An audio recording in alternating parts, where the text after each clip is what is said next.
All right. Sweet. We are back. This is episode 4 now, so we're rolling. And we want to take a little step back here today. This is a complete coincidence, and I swear this is unplanned. But going back to our Ooh, roots, yes. got the old school De Novo Nutrition t-shirt on that, as we mentioned, that's how we met, right? It was when we started the ambassador program all those many moons ago. And look at us now, bro. It's I'm just wearing another video game anime shirt. Mahalo Knight. You get it? Because like Mahalo and Hollow Knight. Okay, I'll stop. Yeah, and I have 3 De Novo shirts right there in the closet, so I'm representing too. But yeah, it's weird though, Jake. My seat feels really hot, and it seems like there's a lot of Mm, like lights on me, and this is a spotlight. And what's this yeah, about? What did you do? there's a bit of a spotlight on you today, my friend, because Oh, we're gonna, just like my t-shirt, we're gonna go back to the roots a little bit, right? We're gonna go back and see if we can get a little bit of a backstory for one of our main characters here, and I think that'll help all the listeners. And I mean, there's gonna be stuff that I don't know, also, right? mm, It just helps everybody to understand more where you're coming from, understand more your perspective, your your journey through just being, you know, getting introduced to all this stuff, and then now to where you are, that, dare I say, you've gained an expertise, and you're coaching and making content, and you finished your PhD, like doing all this stuff, training a lot. And I think it's awesome to get that backstory. So that's the goal, right? That's what we're doing. And you are in fact on the hot seat. And who knows how long this talk will go. So man, I say we jump in. let's You do know what it. I mean? So I think there's a few different sort of categories, like different, you know, portions of this whole journey that I want to touch on. But everything begins for most of us with lifting. And I think, that's the gateway to get into this whole lifestyle, this whole career path, this whole everything. And so let's start there. Like, how did you start lifting? Like, what made you interested to try it? What, just what was the initiation of that thing like? And then we'll kind of see where it goes from there. Yeah. So I think I might have briefly mentioned this in a previous episode, but if for people that didn't watch that and to still go over it, because I think it's still very important. It started off as a kid. I was very inactive. I didn't do anything. My routine was come home from school, grab a snack size bag of Cheetos, sit at the edge of my bed, and play the SNES Super Mario World. I don't think I ever got it past the first couple worlds, but I would just play it because it was fun, and I liked getting lost in those worlds. So I wasn't really doing anything. So with that, of course, I ended up just gaining some pounds, gaining some weight, and it came to a point where I was like, I don't really want to keep gaining weight. I don't really feel too comfortable where I'm at. And I remember seeing, some bigger dudes on the TV playing American football, and I'm like, well, hey, they're active, they're doing stuff. I could be like that. So let me try it and see what that's about. So I actually, went out and tried to sign up for the team. But when I first signed up and I went into it, in the younger divisions, they do have a weight limit because you can't just be smushing people. There has to be some level of playing on the same field, so to speak. And I missed the weight limit by 20 pounds. And this was as a kid too. And I remember, I came to the first couple practices. We would do that first jog around the field. I couldn't make it, like, I don't know. I barely could make it the first little post, and I would just have to walk the rest of the way. But I still walked it, and I was like, what? I really want to try this out. And I remember getting closer to the weigh-in dates. They were like, hey, like, you can't really lose that weight. Maybe just, try next year and see what happens. And that hurt. That was not fun to feel. And I was like, damn, I thought this was the sport that kind of allowed that. I thought that was going to be a place where I can kind of fit in and be kind of accepted for that. So taking that kind of hurt and that pain and some other pain previously from just being kind of made fun of for being that big and for not being able to run a certain amount of distance, I started to learn. So, and this was for anywhere from just reading on magazines. I think that was the biggest thing. I'd go to the grocery store with my parents, and I would be like, okay, let me know when you're done. I'll be in the magazine section. I'm reading Men's Health. I'm reading Men's Fitness, Most Last Year, all these things. I'm started just getting information, good, bad information. I didn't know at the time. I was just like, I need to learn. Give me something. And anything was new and exciting to me because it was a step closer to where I kind of wanted to be. So I started learning about that and just gaining all this knowledge. And then that eventually led me to, reading stuff online, because the computer started being a thing. And we're like, well, this internet stuff is cool, man. Like we could have access to all these things. And of course, as all OGs do, you're on the bodybuilding.com forums. You're on just, you're reading, you're seeing what Alberto Nunez has to say. You're like, who is this guy? He's eating Pop-Tarts. He's doing this. What? And then I think, through that, this kind of goes into some other questions too, but it first started with seeing the spotlight and seeing someone on the spotlight named Christian Guzman. Not sure if people know who that is. Maybe he has a company in the Alpha Elite, but seeing him on there and seeing like, okay, he looks pretty good. But the thing that really attracted me to that specific article was he had 799s in RuneScape. And as a RuneScape enthusiast myself, as you must know by now, I was like, you can look good and play RuneScape, and he has some cool stuff to say. I'm like, damn, that's cool. So like through that, just starting to learn more, right? Basically learning through that eventually got me to being more active in general. And again, going from nothing to something. So that lifting for me was in my basement. I was afraid to go to an actual gym because I was afraid of what people would say. I was just very uncomfortable with that. So I mainly started with just straight up just doing bodyweight stuff. Because again, in a lot of these magazines online, you're seeing all this information about, maybe barbell exercises, but I was also just looking for variations I could do at home. So I did a lot of push-ups. And to get like super real about this and maybe a little bit too deep, I was very uncomfortable with the amount of fat tissue on my chest. And like that. So in my mind, I was like, hey, I can turn fat into muscle. So I'm going to do a ton of chest workouts. I'm going to do a ton of push-ups, Sure. every variation of push-ups, flies, anything. Like let me just blast the muscle. So I started just training a lot, and it was mainly upper body stuff and mainly that. And that was just in my basement with, started with body weight. I bought some like a weight set that came in like a toolbox that you would attach the weights yourself into. We got at a flea market, for like $5 or something. That was all kind of rusty. Started with that and just doing a couple things in my basement. This is probably around, again, like super, super young, maybe jumped ahead a little bit in terms of the timing of it, but just from getting into football to the actual lifting part of it, it started around that 10, 11, 12 years old. But my lifting was just that in the basement, and then eventually with what the sports teams were doing. So I ended up getting back into the football the year after. I made the weight cut happily and successfully, and I was like, yes, that's cool. And then I didn't really lift much after that because I was like, okay, I got to where I wanted to go. I just wanted to play football. So I just kind of did some stuff on the side. I still liked learning about it, and I was still enjoying it. And then I think, again, go ahead a couple of years now, did football, did soccer, really like soccer, ended up doing soccer full on, and I was just running a lot. Maybe not that much lifting again, but just running a lot. And soccer was kind of my life. It was the kind of a thing I'd say all the time. You look at any messages on Facebook, MySpace, AIM, it's like, soccer is life, bro. Catch me on the field. That's all it is. Like, that was me. Everything was related to soccer. It really was.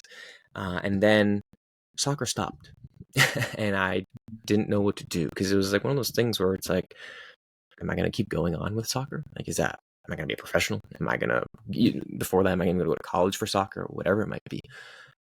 So my senior year of high school, getting some years of some experience of bodyweight stuff, some stuff in conditioning stuff in soccer and football, bodyweight again, push-ups, all that. Not really any gym stuff.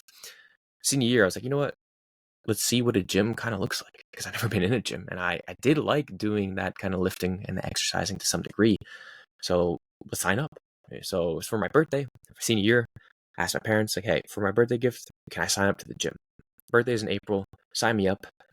I didn't go for months to the gym because I was still so afraid, and I didn't want to do it. So I kind of just had it there. I was like, one day I'll go. It was pretty close by too. So I'm like, one day if I just walk by, maybe I'll just walk in and see what it's like.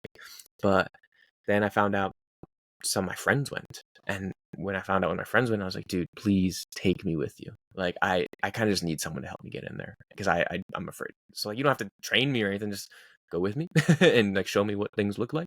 I have a brief idea because I've seen it online and all that, but like, I just need to get in that door. And I did. And once I'm in there, I just, we fall in love. We're like, wow, there's so much iron. There's so much stuff to do. And there's so much things that I can just look forward to and really expand on my knowledge. So from there, it's just falling in love with it. And I think because, and this is an interesting experience because I had a lot of knowledge, but like no experience. So I remember going into the gym, of course, as soon as I went there, came back home, I was like, okay, I need a plan. I need to do something, right? I see like all these plans online and all this. So I need to follow something. I think my first plan that I ever did was Lane Norton's FAT program, Mm-hmm. Power Hypertrophy Adaptive Training. And that was like, that's exciting because it has a little bit of everything. It's some Yeah. barbell stuff, it's some heavy stuff, it's some bodybuilding stuff.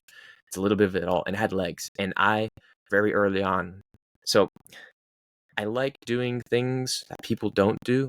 If that makes me a hipster, I don't know. You know what I mean? So I was like, I don't want to be and fall in these lines. So I was like, I need to train legs. I need big calves too, because people say like, you got to train calves.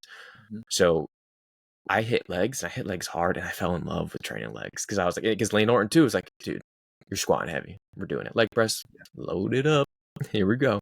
Mm-hmm. So I kind of got into the lifting of doing all that and following a program and what that kind of looked like, and that was fun.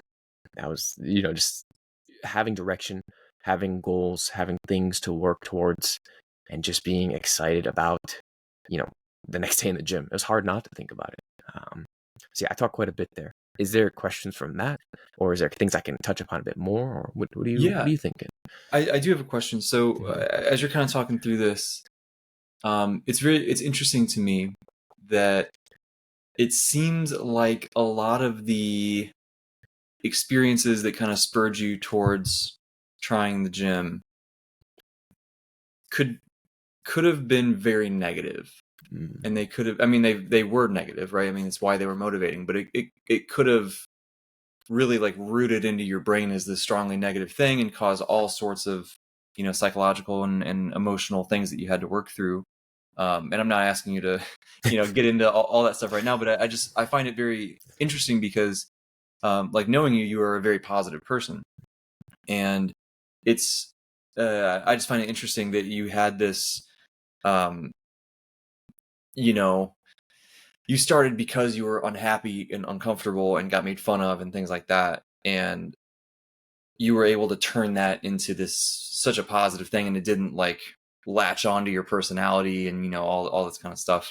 So I guess even just on the surface level, was that something that you were like aware of as you went through, or did it just kind of naturally happen? Like it's just kind of how you are as a person? There's there's a couple things there in terms of how and why that happened. I think the biggest thing, my parents were so damn supportive, honestly, like from the beginning. They were just always like, just be yourself. Like, just doesn't matter what people say. And like that, like the constant reassurance was always so helpful. And it was nice knowing that I had that support regardless. Even if I was fat, if I was overweight, if I wasn't, they still loved me regardless. So that Mm-hmm. was exciting. They allowed me to try different things. They, if I didn't like this, I think when I was super, super young, like before I did actual football when I was like 3 years old, they're like, hey, we're going to do baseball. And I remember just crying because like also as a kid, like I just didn't like being away from my parents because it was Sure. just not fun. So I was like, no, don't do anything. I don't want to do anything. So when I first went to them saying, I want to play football, they were like, hell yeah. That's awesome. You want to do it? It's active and it's just something you want. First and foremost, let's do it. So I think the support from my parents has always been kind of the biggest thing. So there's that. And then honestly, and people will be like, that's cliche, it's scripted. Anime and cartoons and video games growing up, like and it might have just started off as Pokemon or Yu-Gi-Oh, some Dragon Ball, right? But it's like they like seeing animated characters specifically do these things, face challenges, face hardships and walls, and still come out with a positive attitude. That inspired me so much, right? Like I can, this is a battle that I cannot beat. There's no way, but I'm still gonna tackle it. Like seeing Goku do that, it's like wow, that is powerful. That is inspiring. So it gave me hope, and I specifically said animated characters because it's like it's more relatable in that sense, right? If I'm looking at the TV and I was seeing like Dwayne the Rock Johnson doing stuff, I'm like, wow, that's cool. But like I'm not Dwayne the Rock Johnson, right? That'd be Yeah. cool. Yeah, else would be nice. But it's when it's an animated character, it like kind of adds gets you a step closer to reality. I think as weird as contradictory that might sound, Yeah. it gets you closer to reality because it is not real. So it's like, wow, that's Goku. That's also me. wow, that's Ash Ketchum. That's also me. All these things. So I think that stuck with me. And like I said before, I played a lot of video games and seeing that same kind of concept of facing walls and barriers and overcoming it. And it's like the only thing to do is move forward, to try, to learn, to fail, to then grow, to then pass that and hit another one. It's like that constant process. And that was something I enjoyed, right? And it all came down to, again, that concept of I like learning. And through all this stuff, it's still learning too. And I think, yeah. So it's like I kind of was faced with the choice to only be positive in a way, right? And with that, made me just embrace it even more. And there are times where people now are probably like, he's too positive, he's too happy. How does that happen? And it's like, hey, it's just who I am. And I think that comes from from the hardships I've faced. But honestly, it's if someone like Goku can inspire someone that much, I would like to do that too, right? So if I'm so positive that it even makes some type of influence on someone, even if it's like, oh gosh, not this positivity again or not this again, but it slowly grows on them, hey, that's pretty cool. And that's kind of what I was after. It's like be shine so bright, be your own person, be that light that you needed when you were younger, that you looked up to, so that it can be helpful for others. And I think that was also very helpful for me and something I kind of appreciated and wanted to do. Yeah. That's awesome. Yeah, that makes a lot of sense. I think that that also makes sense as we'll talk about, you know, like getting into grad school and all this kind of stuff. It's like you grow up, you're literally like programming yourself as you're growing up playing video games and watching anime and doing all this stuff of like, you do this thing, here's this obstacle, you overcome it, you level up. Next obstacle is harder, you overcome it, you level up. And it just like, that becomes normal. And then you start to seek those challenges in your own life, even if it's just subconsciously. And it's cool, dude. It's really cool. I appreciate it. Thank you. Okay, so we're in the gym now, right? We're starting out, we're following a program, we're doing our thing. As you kind of move from the beginner level, where it's new and exciting, and you get into that phase where it's like, you know, you're learning more and more. I know, you know, you were doing a lot of learning online and magazines and the forums and all that kind of stuff. So I guess I have two questions. One is, did you have anybody like there in person with you who kind of acted like a mentor in some way? Or was it all just kind of self-directed? And then as you continued sort of moving through that process and you get through that initial honeymoon phase and you've learned the basics, you kind of know what you're doing. And now to reach the heights that you want to reach, you got to stick with it and you got to find a way to, you know, keep the excitement there to, you know, and a lot of times that's natural, but not always. So I guess, you know, how was that? One, did you have a mentor? Two, how was that transition from beginner phase, honeymoon phase into like, this is becoming a big part of my identity and my lifestyle? Yeah, I think so. First question, mentor. I did not.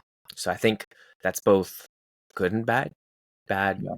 It'd been nice to have someone there, right? But I think it really forced me to learn. It really forced me to grow. And that's just okay. Well, like, hey, no one, like my parents didn't know any better, right? Nothing against them. They just like that's not. They just don't know. And like, brother wasn't lifting. Nobody around me was really lifting. So I was like, from the learning that it did do, it was like, wow, this is cool. So I kind of was like, I can only really grow if I learn more. So I kind of have to be my own mentor in a way, or at least find other people who are sharing this information and learn from them. It might not be directly in person, right? I never really had that, but it's like even early on in the online phase, you feel those connections, even if people are just posting content. It's just like, yeah, it's the stuff that they say or the way that they even carry themselves, you can resonate with, right? And that itself is mentorship. So no real in-person mentor, but it's like it was more of just the learning. And I think through that learning, it was just finding the right people to learn from, and that's where kind of it was. Yeah, I don't want to jump ahead again, but I can talk more about that too. So the second question was what again? Sort of how do you navigated going from that beginner exciting honeymoon phase into like really getting in there? Okay, yeah. So it actually does kind of blend in there, right? Because it gets to the point where, okay, I can only run the FAT program so many times, and it's like I can reach out for more information, but am I being efficient with my learning? Am I, you know, my gains are kind of slowing down in a way too. So like, how do I I need to learn more. Basically, I was like, I put myself in a position where I needed to grow more and learn more. So around that time that I started lifting, it was, end of high school. So I was like, well, you got to go to college because everyone goes to college now. And it's like this one of those things. So I was like, that's a perfect opportunity to still learn, to learn more, right? And to get this knowledge, but in a more formal way, and to kind of equip myself with the skills and tools that I'm looking for, right? Because I didn't really know how to level up. I faced this boss. I didn't really know how to, because it's like, you could spend so much. I could spend 3 hours in the forums on bodybuilding.com, but no one's really giving me the information that I needed at certain points, right? Or it took me a long time to find it. So I feel like I needed more direction, and that's kind of where the formal education side of things came into play. So yeah, I think that was there, and it was something I always felt like I knew I was going to do. It's like, cool. Like I'm learning anyway, but I just want to learn more and do it with exercise science.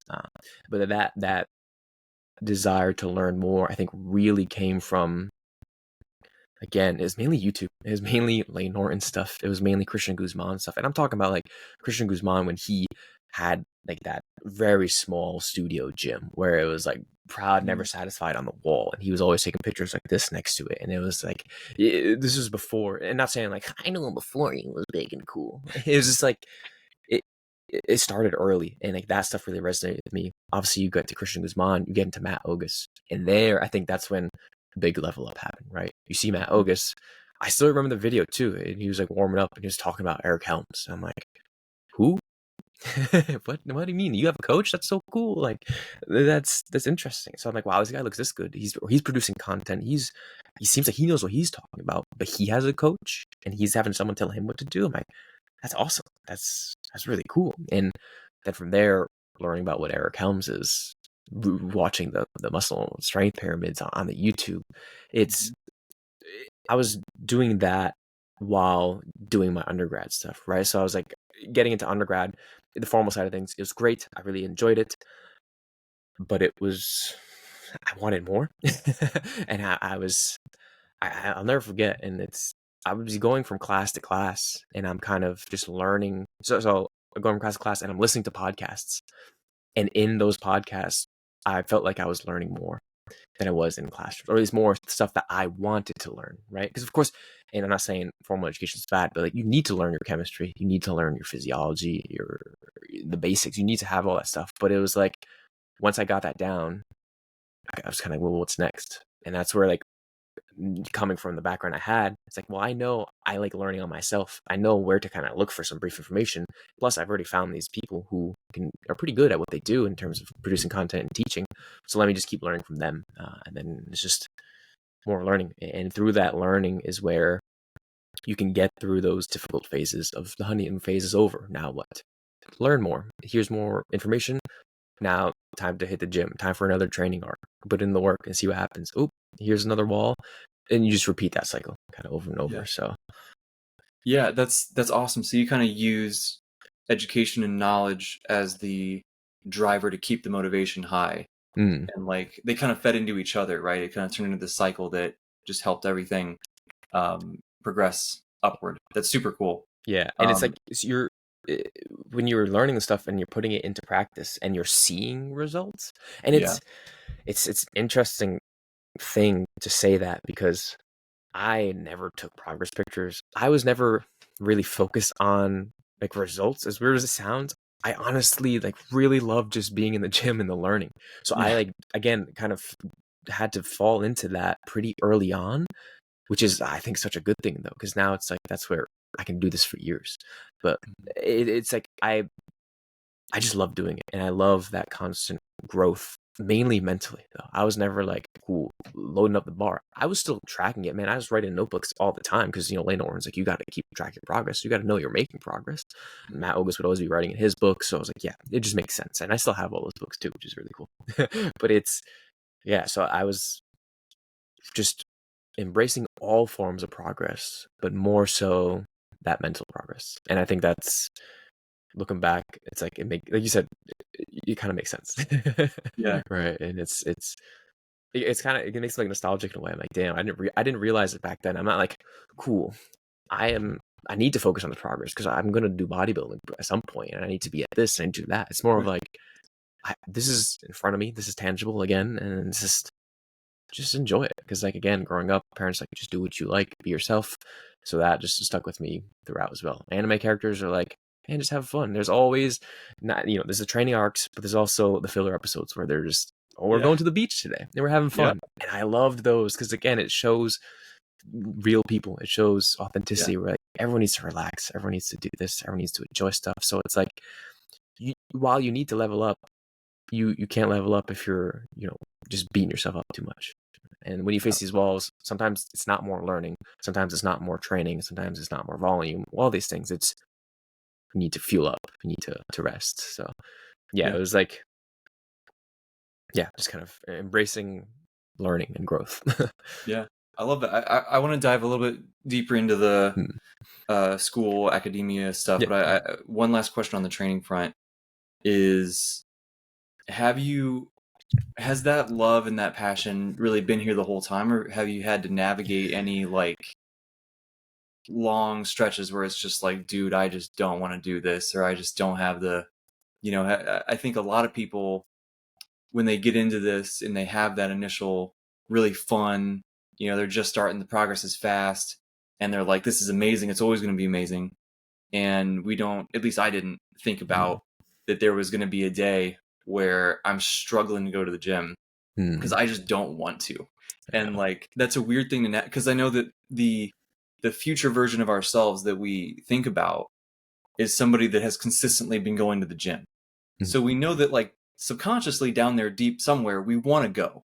But just right now, I just like, oh, I can't stand the thought of it. So like, have you ever had to navigate that, or has it been pretty smooth sailing?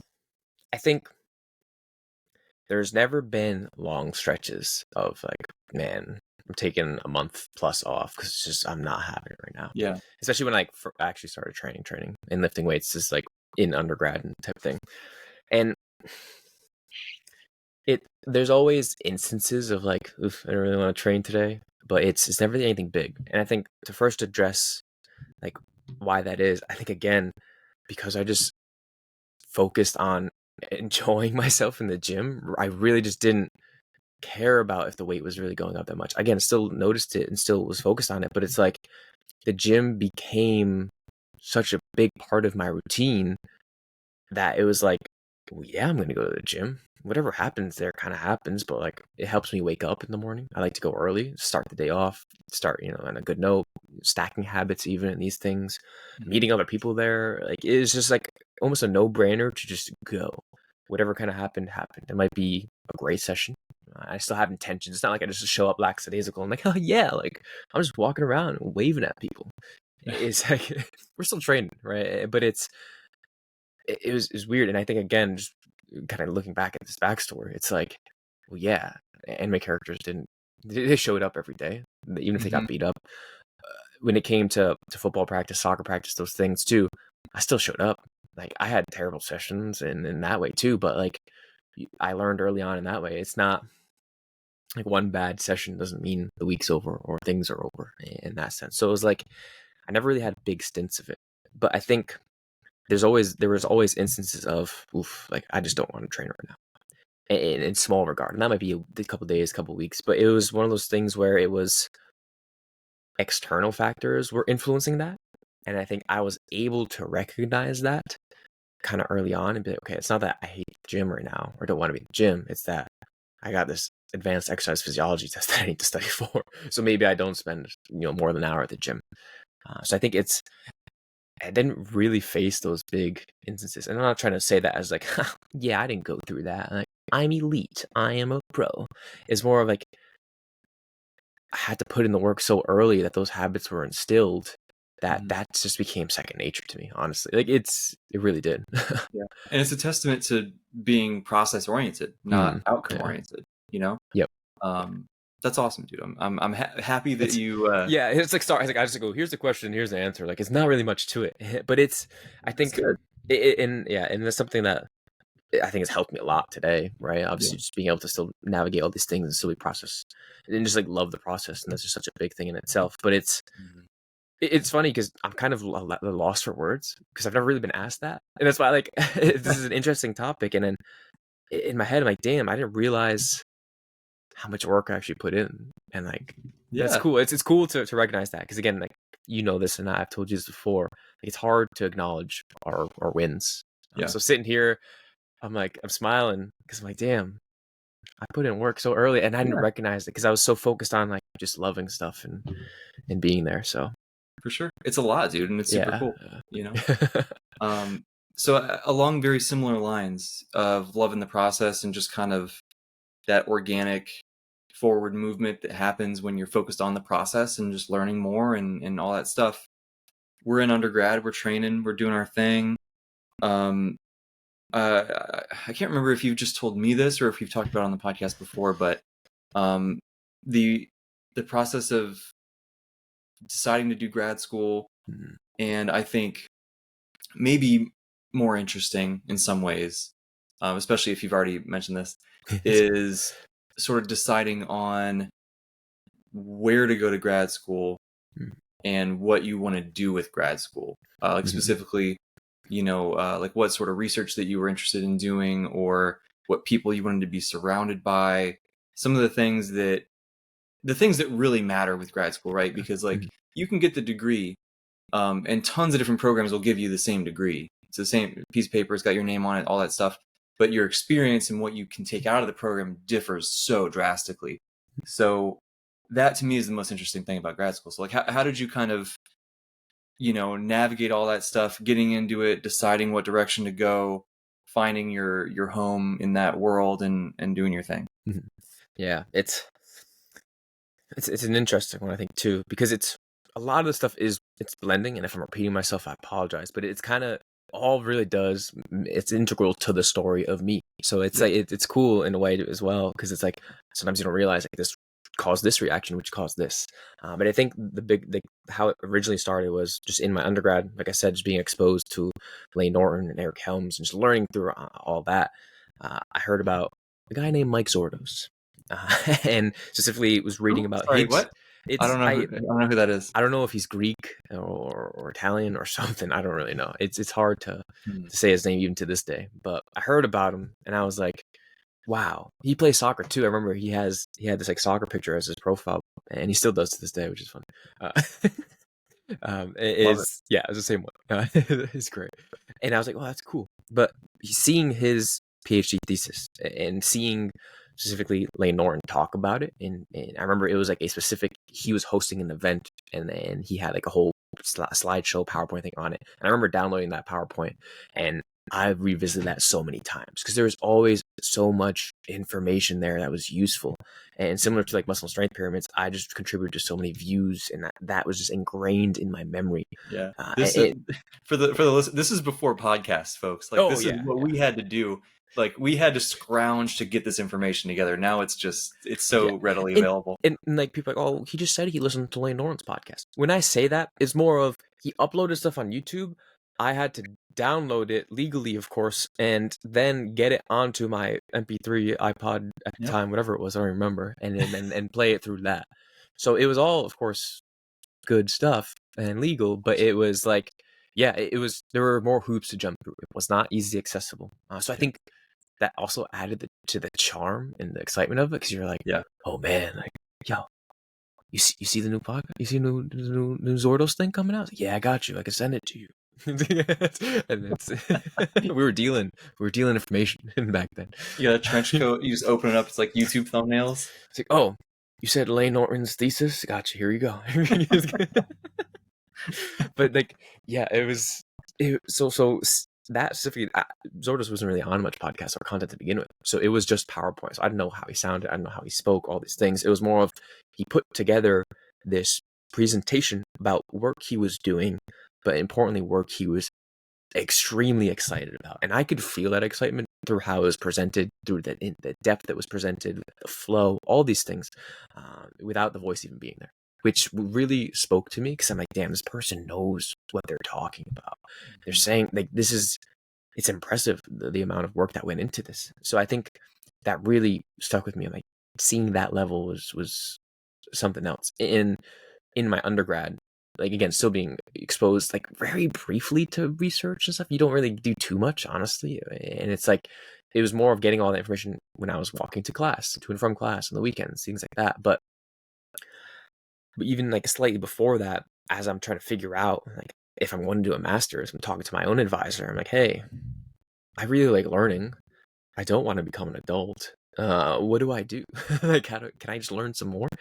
And Dr. Disa Hatfield, fantastic professor, person, human being, just insanely strong too. By the way, she's held a couple of bench press records. Her dad was the first person to squat 1,000 pounds.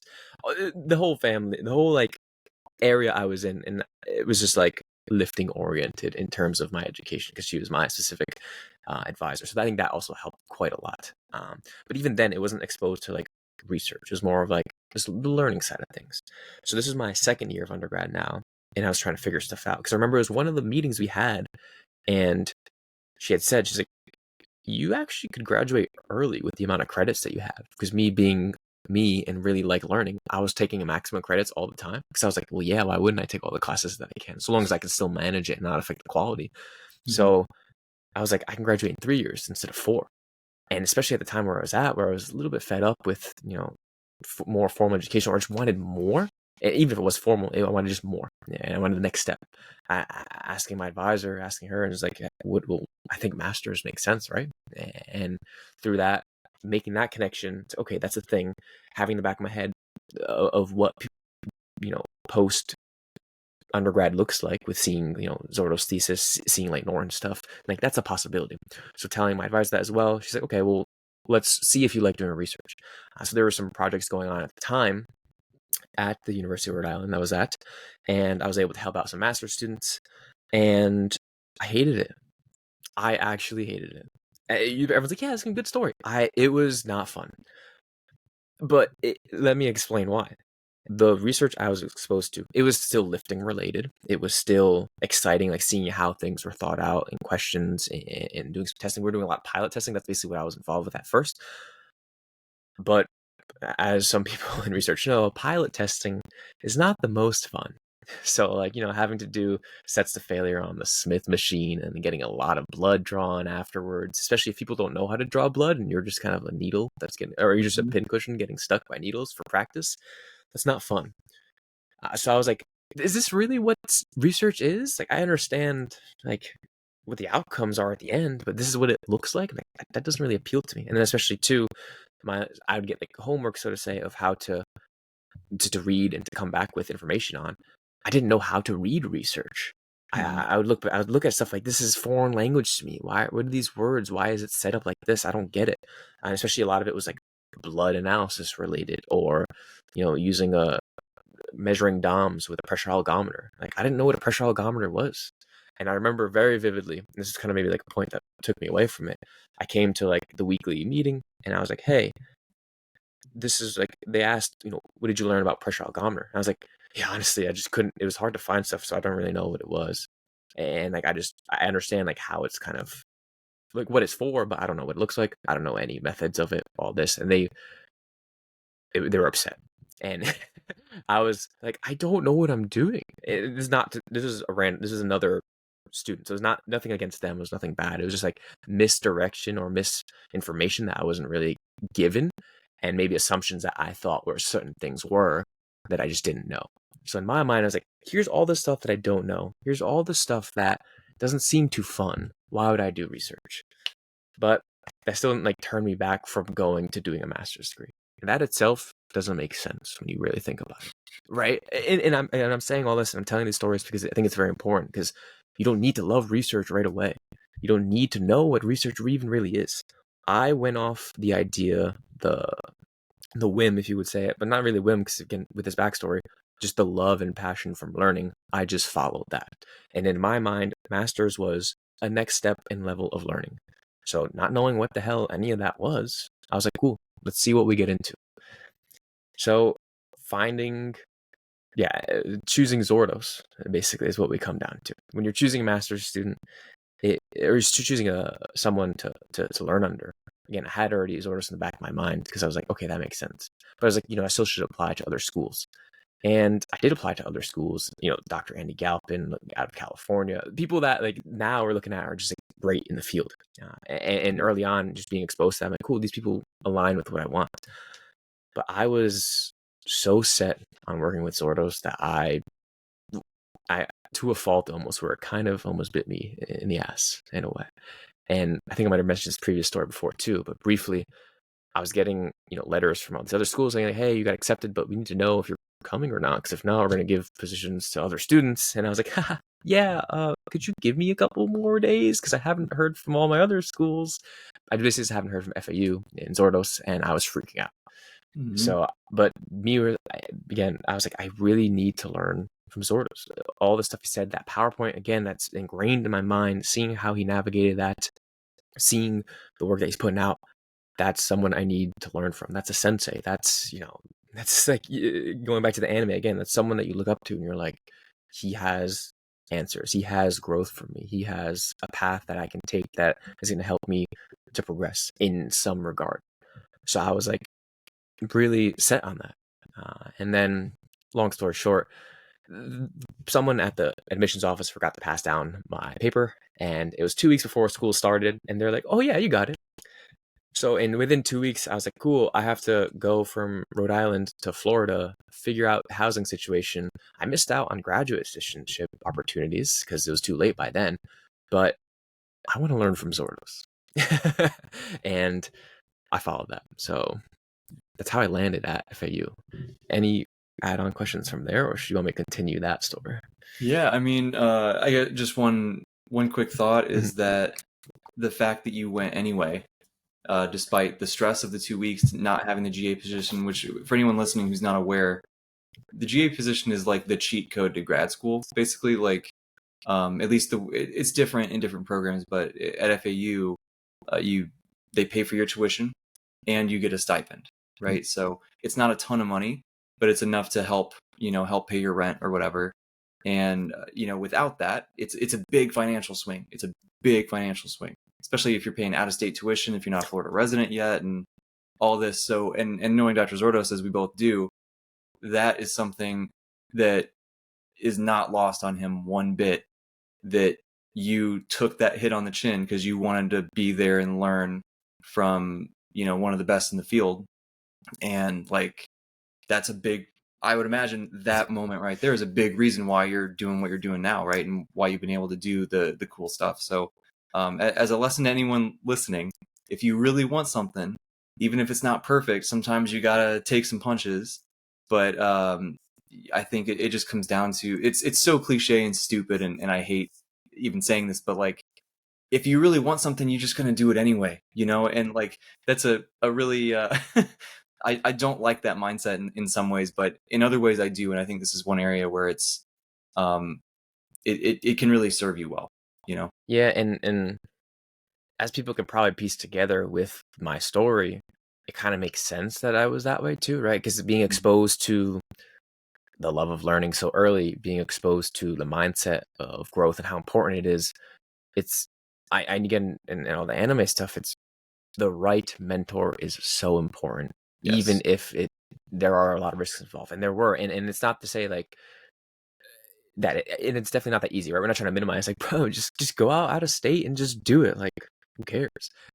I was again very fortunate that my parents are very supportive of that.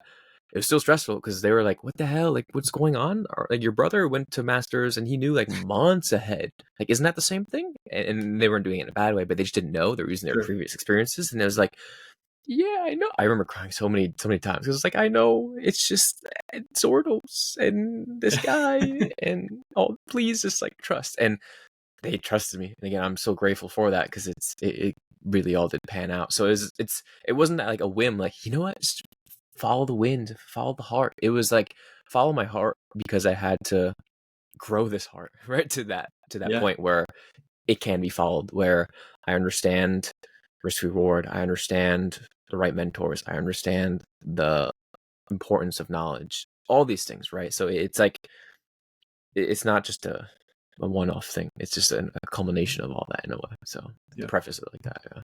for sure. I love it, dude. So let's continue, right? We Mm. got to FAU. We're starting our masters. Wow. And then the masters is you have less agency in a master's thesis, right? Like a lot of it is you're kind of helping out with what's already going on, and maybe if you're fortunate, you can carve off a little piece that you're more interested in, but you have less control. But you're kind of going through there, and obviously to skip ahead just a little bit, you eventually during that set your sights on PhD, and you had to decide, Dr. Zordas didn't have a PhD program, so we need to find another mentor. Mm-hmm. We need to find, in a PhD, you have much more agency. Again, not always, but a lot of times, much more agency in terms of your project that you're doing, and you just have more input and things like that. So as we shift into navigating those things, obviously the continuation of learning and gaining those skills, that's still continuing. We're still training, we're doing all that stuff. But how did we now shift into, was it as simple as just like, hey, I did this once before, I can do this process again, I can find somebody else, and maybe it's a short story, I don't know, but that maybe the more interesting thing is the mentorship thing, knowing, I'm sure the listeners at this point can know that that's probably a relatively straightforward story how you chose that. But in terms of getting into like the research that you actually did and the overall experience that you got from the PhD, because the PhD is, you're doing research, that's obviously a big part of it. But both you and I have chosen PhD programs where we can get more than just the research experience and just the degree. So I think hearing how you kind of got into that and navigated that process, I think could be interesting. Yeah, I think I'll briefly talk about the master's specifically and how it led to that, because I think it's so important, and it's probably a story that I've told people before, so I apologize if they heard it before, and I might have even said it on one of the episodes, but I think it's still very important, and it's we're telling this whole story in one, so to speak, right? Yeah, it's nice to have it all together. Yeah. It's so when I first got to FAU, it was Wednesday night. I remember. Just hold on. It's Wednesday night, and I'm going into my strength conditioning class, biomechanics class with Dr. Zordas. After the end of the class, it was 7 p.m. class. It was like 8:30. I'm still so excited and wired up. I'm like, "Hey, it's me. It's the guy who was emailing you so much, saying like, please let me come here." Yeah. And after fangirling, I asked the question. I was like, "How do I make the most out of my time here at FAU? I want to learn as much as I can. I want to be like, just what do I do? I don't, I've obviously never done a master's before." And he's like, "Come to the muscle lab." And I said, I actually said out loud, "It's okay, sure." In my head, I'm like, "God damn it, research." Because if you remember the story at URI, I did not like research. So I was like, you know what? Obviously, I trust this guy. I came all the way here for him. So I was like, I'll go. Trying to navigate and find this room where the muscle lab is, because I was like, a laboratory has all these beakers, it has all this crazy stuff going on. I'm in the spot, I think, or in the right area, and I hear Metallica blasting through a door, and the door says the number that I was told, and I was like, did he make a mistake? Let me check everywhere else. I checked the whole building. I was interrupted at volleyball practice. All these things. I was like, okay, maybe it is. I knock on the door. No answer, because it's too loud. Second time I knock, Joey Carzoli opens the door. He's like, "Oh, hey, man." And he's like, "Yeah, Zordos, he told me you were coming." And you open the door, and all you see is just Eleiko barbells, plates, racks. Again, Metallica's blasting. You see research papers on the wall. You're just like, what is this place? This is a gym. This isn't a lab, is it?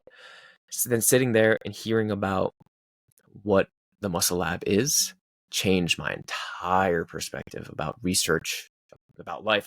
And it's like, oh yeah, my life changed. It really did. Because I was like, damn, you're telling me I can have a question about lifting weights, the questions that pop up all the time during my own training, follow that question, create a whole thingamajiggy, and it's like research it itself and just have train people and get answers. That's research. Like, damn, that's what I wanted all along, but I honestly just didn't know that existed.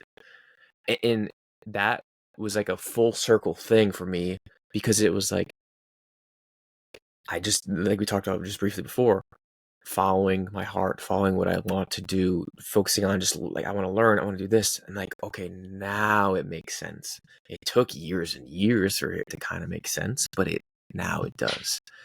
And now it makes sense why I wanted to come here. And then I thought that. And then a couple of days later, I thought that even more. because, at the lab, we're like, yeah, we have this project going on. I don't know if you know this guy named Eric Helms. He's actually doing his PhD, and he's running his studies. So we're always looking for people to help out. And I'm like, the Eric Helms, like the pyramid guy? And I was like, oh my God, of course I know him. I've watched all his stuff. And I'm like, again, fangirling. And I remember walking back to my dorm. I was on cloud nine. I was like, oh my gosh, this all makes sense now. And so show up a couple days later, and it's Eric. And basically from there, figuring out what research is, doing the training studies, working closely with Eric, more with Zordos, and finding out what research can be in the resistance training realm. I'm like, okay, this all makes sense. I really like learning. I need to learn more. Zordos has been a fantastic mentor. I was able to work with this guy, Eric, too. And I was like, you know what? Let's work together some more. Because I also like the way that, he navigates stuff. I understand what a good mentor is, and he fits the bill. And I'm going to be stubborn again and not want to do it with anyone else because that's what I want. And what I've learned thus far, especially the past couple of days in my mind, is that it all works out in the end. So just follow that initial thing. So yeah, from there, I was basically like, Eric, when you go back to New Zealand, just, keep in mind that I'll meet you there at some point. And yeah, that's kind of how I got into the PhD. Is just, again, simple as I just love learning and I want to go from there. Didn't like research at first, found out what research actually can be, really loved that to a degree, and then followed that.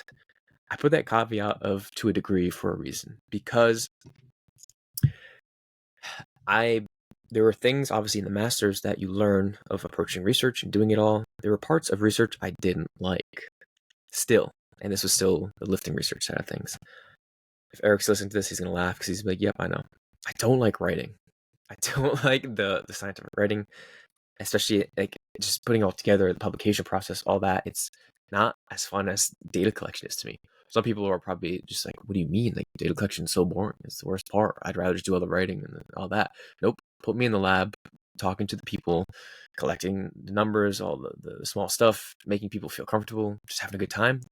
I thrive in that. I will do that all the time, so long as I don't have to sit behind a computer and do more writing. So when you think about a PhD, even if you think about a master's, like, there's a lot of writing, a lot. Why am I doing that? Why am I going to subject myself to something I don't really like to do? But that's, again, kind of all goes back to, and like you had said yourself, it's like sometimes you have to make a couple of sacrifices. Sometimes the overarching theme is very much worth it. This path that maybe you want to go on has some stuff that you maybe don't want to do, but it might get you where you want to be in the end. And having that battle in my mind of like, is it going to be worth it? In my head, I was like, you know what? We're going to find out. Whether it is or not, we don't really know. But it's more of like, I just want to learn. And I know I can learn so much from Eric. So let me just start there. To worry about whatever comes later, and then just figure that out. So that's how I got into the PhD. Any follow-up questions? Any I mean, it's so cool, right? And yet again, we're a broken record at this point, but it's like, it just speaks so much to being about the process. It speaks so much to chasing what excites you and what at the same time challenges you. I always think about, if you're excited and scared at the same time, probably a good direction to head. Not always, but that's a heuristic that has served me pretty well so far. And I think that it's you just continuing to show up and put yourself in positions, and good things happen when you consistently put the effort in and your heart's in the right place. There's not like this weird selfish, alternative motive or anything like that. You're just there to learn and do cool stuff and get better and grow as a person. And also, Eric very well. I've been getting to know him better now that he's part of my committee for my PhD. You're calling him Eric though, and that's a big step. He did tell me to call him Eric. Yeah, that's huge. Yeah, it is pretty big. It's pretty big. But I think, from his perspective, I think he, similarly to Dr. Zordos, like, seeing those qualities in you, that's another reason why he was cool with you coming right over and doing the PhD, right? Like, he didn't have to say yes. I think it really says a lot that somebody who, in all seriousness, is both of those two are very highly regarded in the field, and they don't have to say yes to people. They can be selective with who they train and who they mentor. And I think it's really cool that just going about it the right way. I don't want to make like a moral judgment, but like focusing on the process, focusing on the learning, focusing on the growth, all those things, and then the cool bonuses come along the way. That is recognized and that works out, and you're able to learn from somebody who you've looked up to for a long time, and it's led to, it's, at least I would think, it certainly played a part in you kind of getting your foot in the door in the industry and being able to start coaching and you make more connections and networking. And I'm jumping ahead a tiny bit here, I guess, but I just think that's cool, and it's amazing how that can be wrapped up in the process of grad school if you put yourself in position for that to be part of the process, and you did that. It's kind of put a little bow on it too, into like the reason why I went through specific stories and said these things is, if I didn't just follow the love of learning, I wouldn't have tried out research. If I didn't try it out again and trust in Zordos, I wouldn't have found like research again. And if I didn't like that, I wouldn't have found Helms, and I would have done the PhD. Like all the decisions, obviously during the time I had no clue we were going to be there, but just following what I felt was right, following and sticking true to my values, my beliefs, the work ethic, things like that I've very much made a part of me and tried to work on and did work on through all those years of learning and things like that. It's like it all did, and now it all makes sense. Like I said, it's like, okay, I can see it now. So like, it's, if you're in it now, if someone's listening, they're like, man, I have no clue what's going on. Whatever, like follow some type of scent, follow some type of heart, whatever it is that you're thinking, if it slightly interests you, just do it. It really is. And just like figure it out. If you don't like it, that's okay. Because like you've seen in this story, like there's some stuff I didn't like. That ended up being, something I had to navigate, of course. But it led me to finding other things that I did like, or finding what I liked more, or leading me to wanting to do coaching, things like that, like you talked about. So it's like, you don't really know until you try these things. And yeah, it's important to do. 100%. And it's all, somebody might say like, man, you're so lucky you showed up at this school and there's Eric Helms and you just got to, but it's like, is there an element of luck? Sure. Yeah. Right. But I think so much, what's that saying? Luck is when preparation meets opportunity. That like, if you had showed up at that school and you've never seen the 3DMJ videos, you haven't listened to the podcast, you don't have any clue what's going on. You're not like, you wouldn't even know who he is. And you'd be like, oh, why would I help this random dude? Like, let me just, do your own work, man. Jeez. Yeah. Right. So like, it's, I think there's a lot more to it,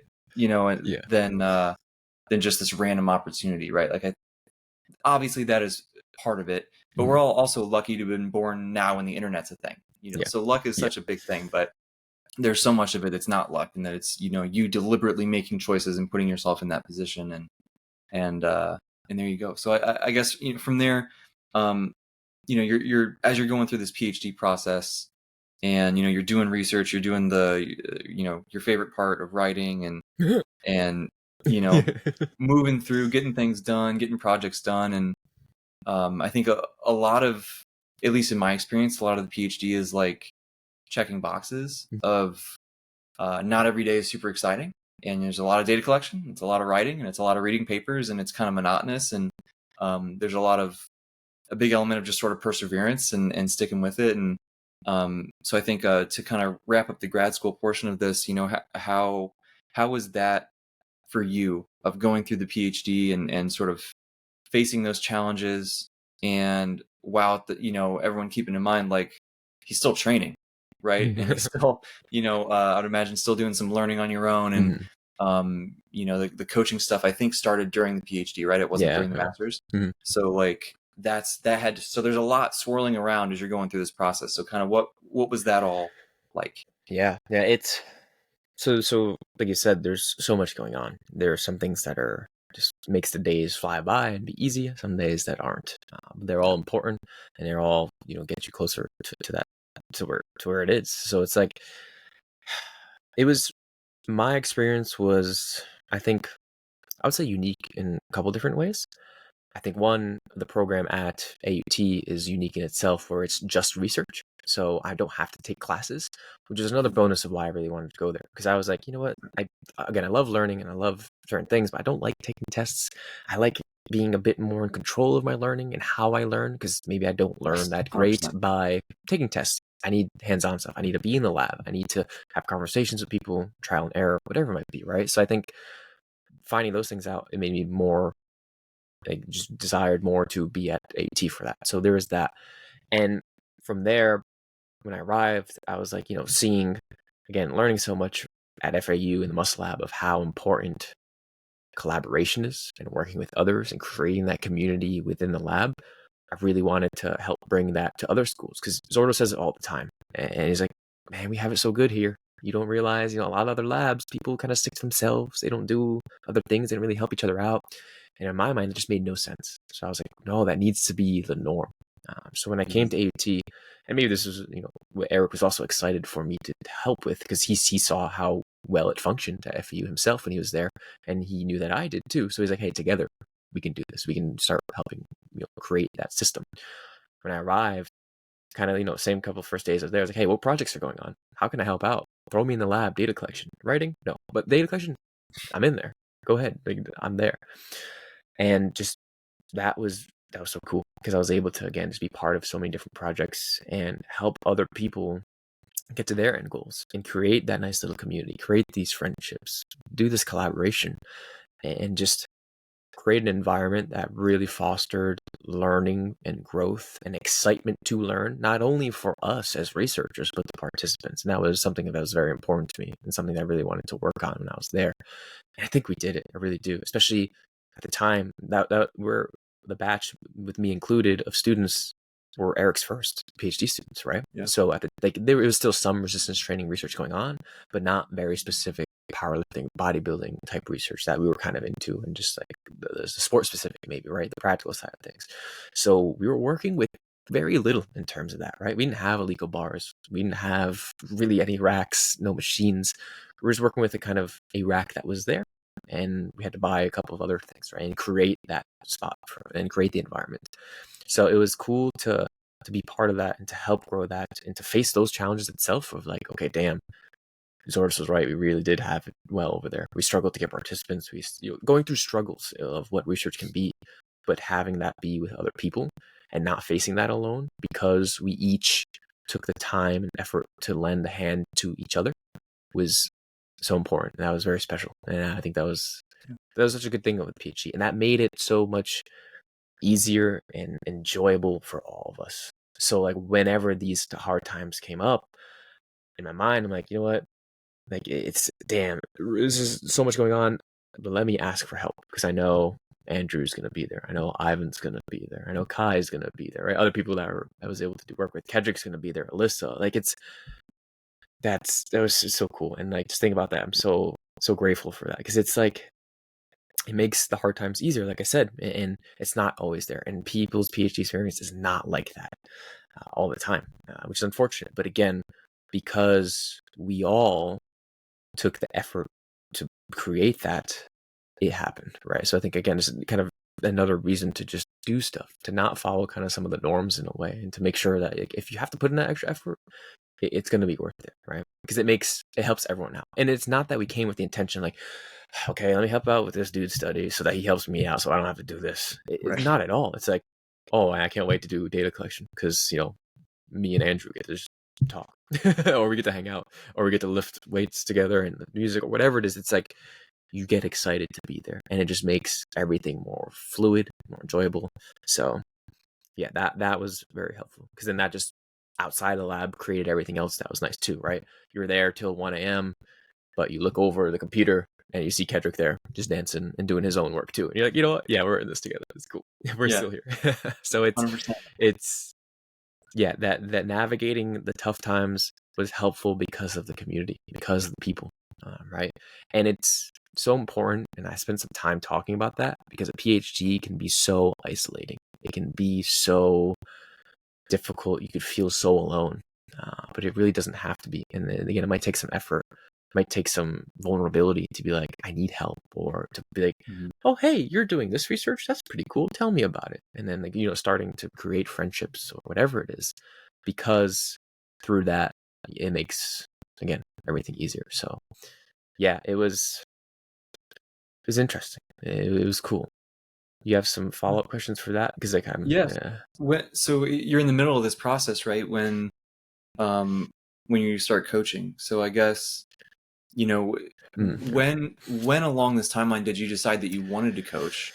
Mhm. And then even beyond wanting to do it, when did you feel like you were kind of ready to step in there and do it? And then um, once you had that decided, how did you start? Right? Because I think that's Yeah. how a lot of people, I'm sure both of us were the same way. Like how the hell do you start online coaching? Mhm. Like there's just everybody and their brother is an online coach. How do I stand out? How do I get any clients? How do I get any reach? All this stuff. So how did that kind of start while you're in the midst of this Mhm. uh, really cool PhD program that's new and exciting, and you're building this team and community, and you're super busy with that, but you're trying to start this career stuff also. Yeah. Yeah. So it first starts with, again, just the idea of, I want to learn more. I want to grow things. I want to test things out to see what I like, because I know I found out through trial and error things I didn't like and I do like. So this coaching thing seems like a viable option. And just going back into, like, all the reading and learning on YouTube I did, I'm like, Lane Norton was coaching people, Eric was coaching people. I was learning from them, and it was like, you know what, that's a route. Even back then, it really wasn't that big, but it was a route. And I think my first exposure to learning coaching was actually at the end of my undergrad, when I was about to go into my master's, because through all like the Zordos and learning about powerlifting stuff, I went to a more powerlifting focused gym. And Mm-hmm. through there, you see some other people who also like that kind of stuff and are familiar with Zordos and that do some coaching. So I was able to meet one of my friends, Evan Chafee, who at the time was coaching for the Strength Guys. And this is when like the Strength Guys first started off. Yeah. And we just hit it off because same thing, we just both love learning and helping others. He helped me just kind of understand like program design on a more practical level, right? Because it was like just before I went to Zordos, and I was like, oh, okay, like this is stuff I was learning and hearing about, but you're showing me, like, I still have those papers that he wrote out for me. Like, this is how it's set up a weekly mesocycle and what it means for powerlifting. I would go through this again so many times, and just him taking the time to do that opened up that avenue early on. But again, I didn't really pursue it much till later on, but that just opened it up so that I understood it to some degree. And through my own self-learning as time went on during masters and all that, still learning more specifics of what that means, doing a lot of trial and error on myself, coaching myself, and like, you know what, let's run a block of this and see what happens, taking notes, basically doing science in a way on myself Yep. and redoing it, et cetera, et cetera. So that, and then in my master's, I, I quote unquote started coaching, but I was more of like, okay, I'm learning how to coach myself. I want to grow that skill. Hey, friends, you want me to write you a program? Sure, let's do it. Don't pay me anything, obviously. Like, the payment was never a thing. I was like, dude, I just want to help you, and I also want to grow my skills. So Yep. like, I'll write you a program, sure, and we'll see what happens, and we'll just keep meeting up and talk about it and develop that over time. So in the masters, that was getting more exposure to it. I remember I was even helping out some of the students at the time because we were doing teaching, and I was like, yeah, if anyone wants like programs or something, just let me know.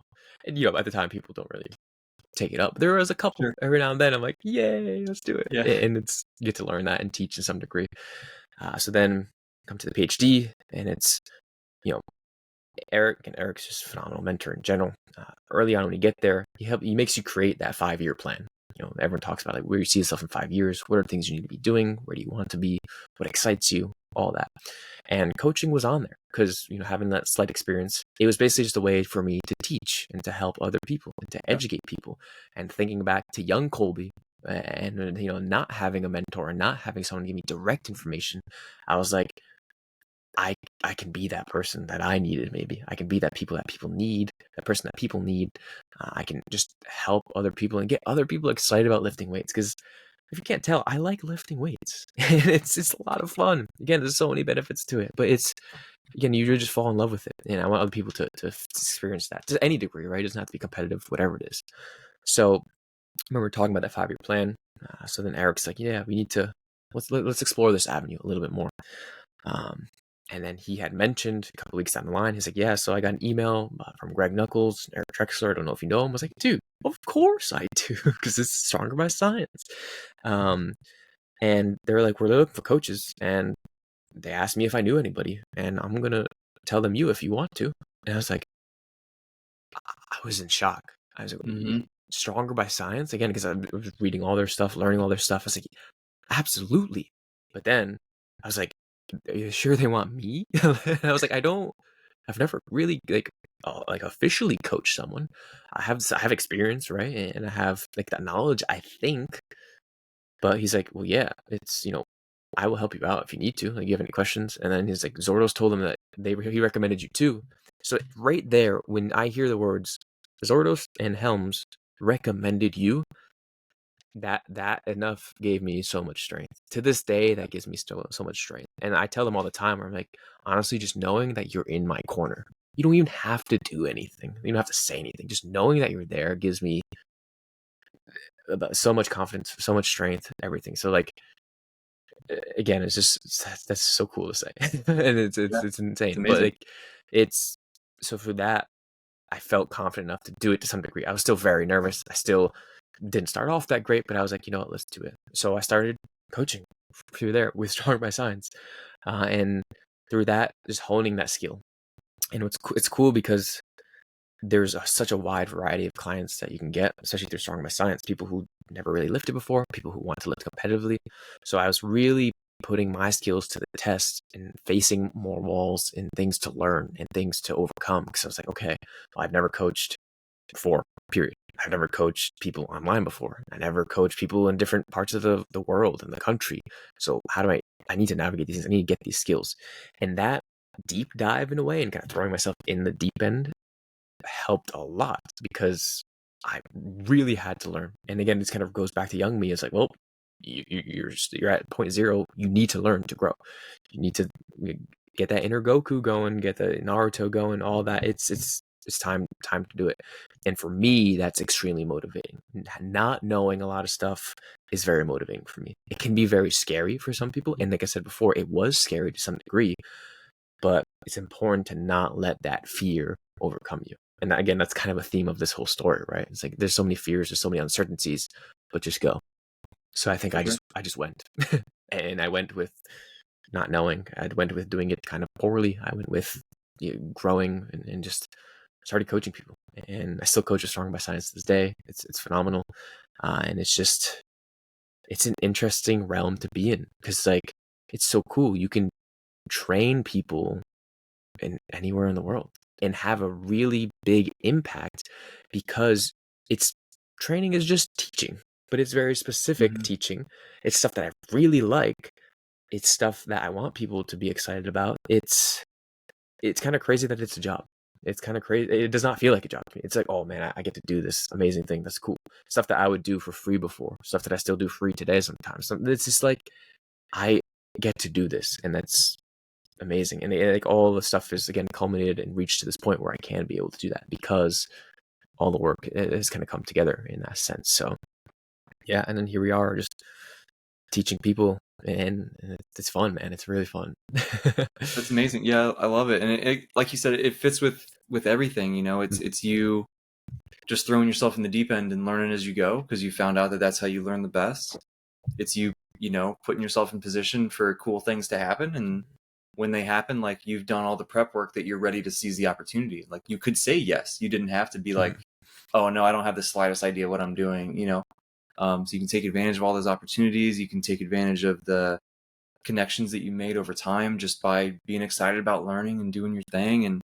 And it's an amazing thing, dude. And I'm with you. It still feels weird that that's an actual job.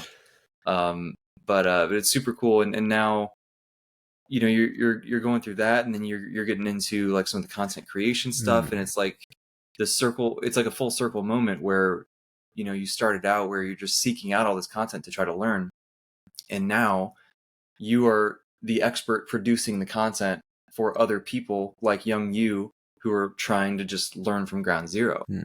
And if that's not a cool thing, I don't know what is, man. Right. So like, it's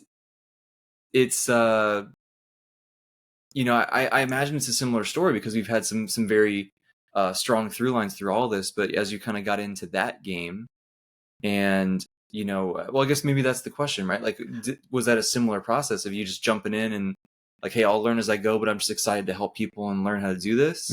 Or was there, any other kind of thought process in there? Yeah, so I'm gonna tell you a secret, and it's cool because it's just you and me that are gonna hear this, right? Yeah, no I one else. no. I started making YouTube content in my undergrad, and that was just like vlogging, and it's definitely Yeah. not still up there. Please don't go look. It's and if the real ones knew, there's a lot of Easter eggs in my introduction to Instagram video that I put of clips from me from that one. It's just, Oh, amazing. it's funny as hell, but that's like, yeah, there's like a picture of me from like I'd made a video to be a sponsor by Quest. All these, it's fun, but I Let's basically go. jumped into YouTube in my undergrad in 2013, 14, because I was like, well, yeah, these people are doing it. That's so cool. I want to do that too. And again, it was so bad. To some degree, I think it was, but I loved it. It was so much fun. I really enjoyed it. Yeah. I'm very proud of it. It helped me a lot because I am comfortable speaking in front of a camera. I'm comfortable with being myself because I have videos of me walking through the snow and falling on the way to the gym. I have me at the gym eating donuts, being that guy. I have stuff like that you're like, oh, bro, that's cringe. But like, that's who I am. Like, I'm Yeah. comfortable with who I am, and I was able to develop that skill because I decided just to stick a camera in front of my face and be okay with Yep. that. And that itself is kind of funny because you fast forward a couple years, and I'm non-existent on social media, and it's like it's kind of weird. And when I look back on that, it's not that it was necessarily by choice. It was, but it wasn't that like I don't want to do content creation. It was I want to really live in the moment and see what's in front of me and experience that to the fullest. So when I'm at my master's, I'm helping out with everyone's projects. I'm doing all those things. I'm in the lab all the time. I'm teaching, I'm lifting, I'm coaching others. PhD, same thing. Being involved in a new country, helping out other people, doing stuff that like I won't be able to do in a couple of years. Because it's like you only get one master's experience, you only get one PhD experience, right? So in my Well, you mind, don't have to, yeah, unless if you're Dr. Joe or you're, right. one of these people who are doing multiple PhDs and stuff. Yep.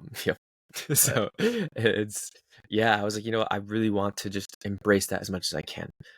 And yes, I very well could have done content on the side of that, but like it just made so much more sense to be fully present, which especially as during the time of master's and PhD for us, that's when social media started becoming big. And yeah, also you could say started becoming a problem to some where it's ever so consuming. It's hard to live in present day stuff. So I kind of took that as a challenge, I guess you could say, or a thing to remain true to my values of being present, of like living in the moment really. And if I'm talking to someone in person, talking to them directly, not checking my phone and doing that, making sure that, okay, I have 2 years of masters. I'm going to learn as much as I can. I'm going to be in the lab as much as I can, hands-on stuff, all those things, right? It's for me, as you can kind of tell in this, I like being on extremes to some degree and diving into those deep ends because I know it can be useful. I know I can gain from that personally. Again, not for everyone because that can be dangerous for some people, and all that. But I was like, you know what? Let me do that. So I took a break. I wasn't doing anything. I stopped the YouTube videos. I missed them. They were fun. But I was like, you know what? It makes sense. So then when I'm in my PhD, it's kind of the same story with Eric again because he's everywhere. But he got an email from Luke Johnson from the OG Simply Shredded, which then turned into Personal Training Collective. He's like, hey, we're looking for people that want to make content and just kind of put stuff on Instagram for us.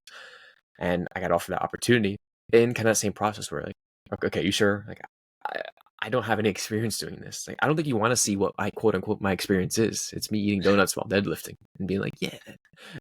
So like, I don't know. But same idea. I want to try it out. Maybe I'll like it. I don't know. These are options that I want to explore and to figure it out. So I was like, yeah, let's do it. So I did a lot of content for Personal Training Collective at the time on Instagram. And that was, again, such a great experience because it was fun to take that next step of seeing how I can help other people, seeing how I can help educate other people, yep. seeing how fun it can be, seeing how scary it can be. People on the internet can be mean. It's right, but Well, it's like I need They to can. experience that. I need to figure out what that is. Trying to, take the time, like take hours before, like, should I really write it like this? Are people going to understand this? Like, building all these skills to help be a better educator, a better teacher, a better science communicator, a better communicator, period. Right? It's just, you need the reps, not just in the gym, but you need the reps up here mentally. You need the reps on the computer, making the content, making all this stuff, right? So I was like fortunate enough that the reps came at kind of a high stake, but also high reward, right? High risk, high reward in a sense. Mm-hmm. But that was good. So I made stuff for them, and then through that opportunity, they went in a different direction, so they stopped making more specific content that I was doing. But then I was able to make content because then Luke reached out saying like, hey, like, though we're not working together, I have someone that's looking for someone to make content. And since you did stuff with us, like, hey, you want to help do some writing stuff for them? And this is There you go. Adam Ali with Physiconomics, which I still do a Mm-hmm. bunch of writing for and helping out the research there. And that's so much fun too, because like I get to like dissect a research paper and have fun with it and make it exciting, and then tell people like, hey, here's some practical takeaways too, like, and this is what we're learning and we're all experiencing and just keeping up to date with stuff, and I get to do that. That's so cool. Like, I get to share my nerdness, and sometimes I make it fun, right? Sometimes I put some jokes in there. I basically make what I would want to read, right? Yeah. I make what I would want to learn. I make sure that it's focused on enjoyment, on practical application, on staying within my lane, on making sure it's digestible, all these things, right? And I think through all the experience, both on YouTube, through PTC, Personal Training Collective, just knowing what content looks like for me and content creation specifically, then led me to all this. And then now it's, remember you and I had a call once, just talking about, hey, what happens after PhD stuff? I'm like, oh my gosh, it's so scary. But at the end of that call, I was like, dude, I'm going to say it. I would like to work with you in some capacity. And I was like, I don't know what that looks like. I don't know, but you're so cool. We have a lot of things in common.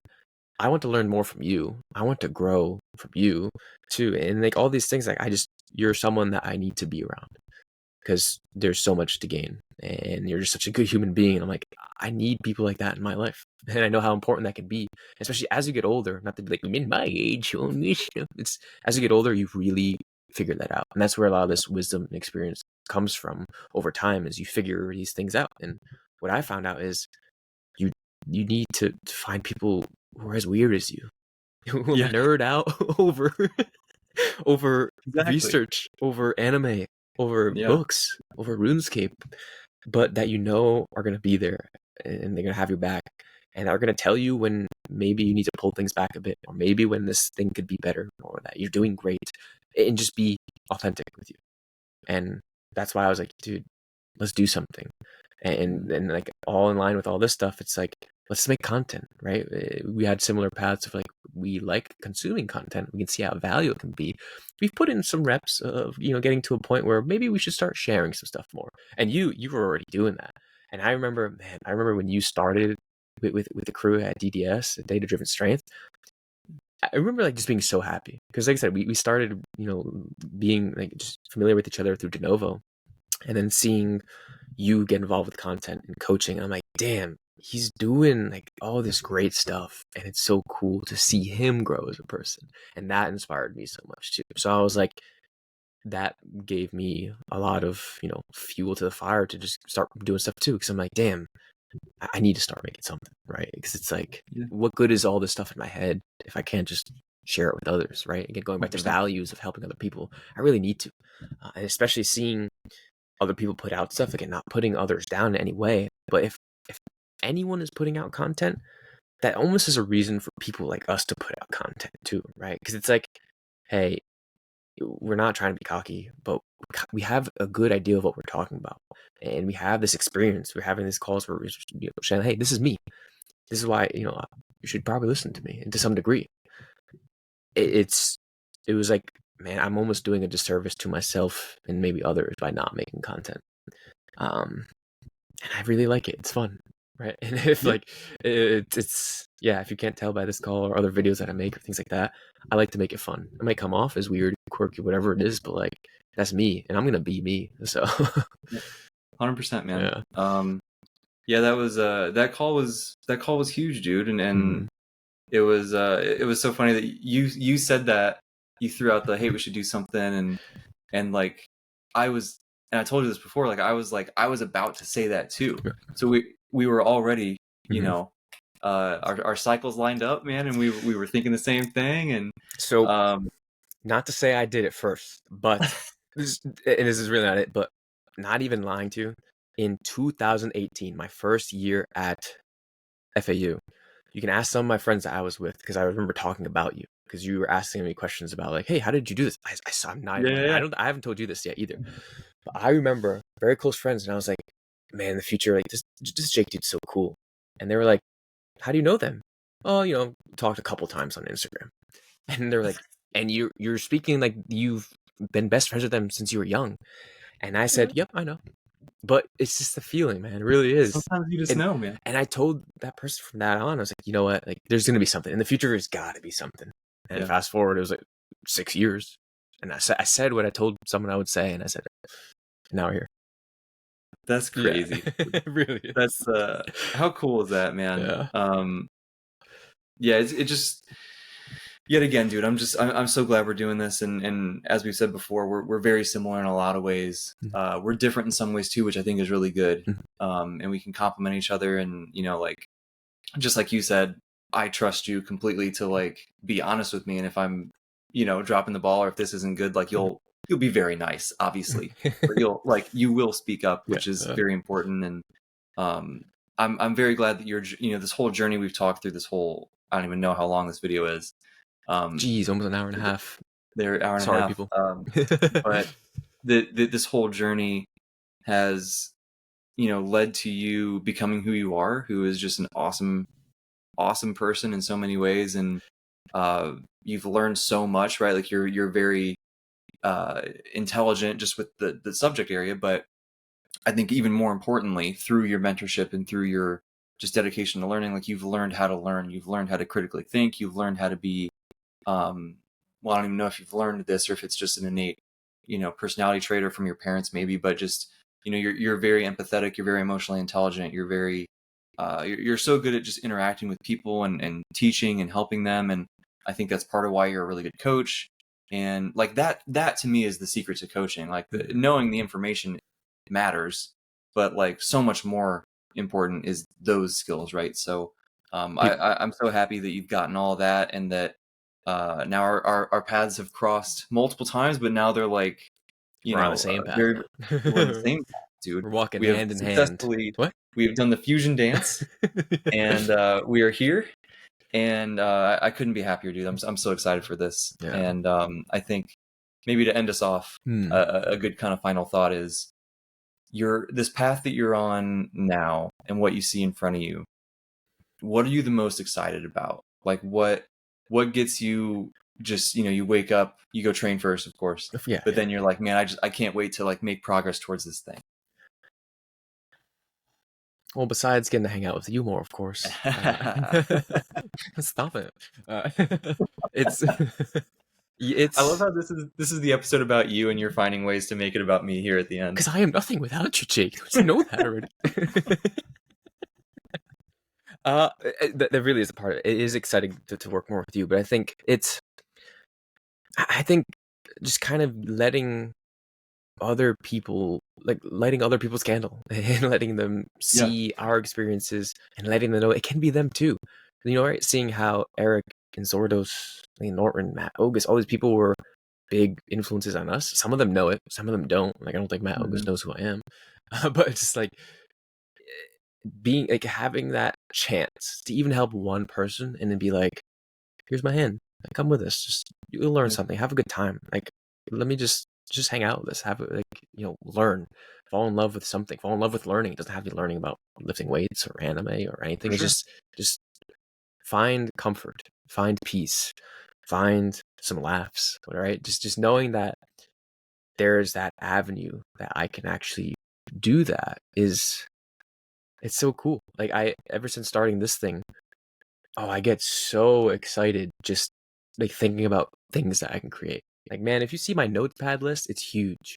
I have to actually make all this stuff. But that's I've been writing stuff down forever. But now, especially when I think of an idea, not only do I think of the idea, I think that like, oh yeah, I can do that. Like I know what it looks Yeah. like to do that, and like I have a place that I can do that. I have someone I could share it with and be like, what do you think?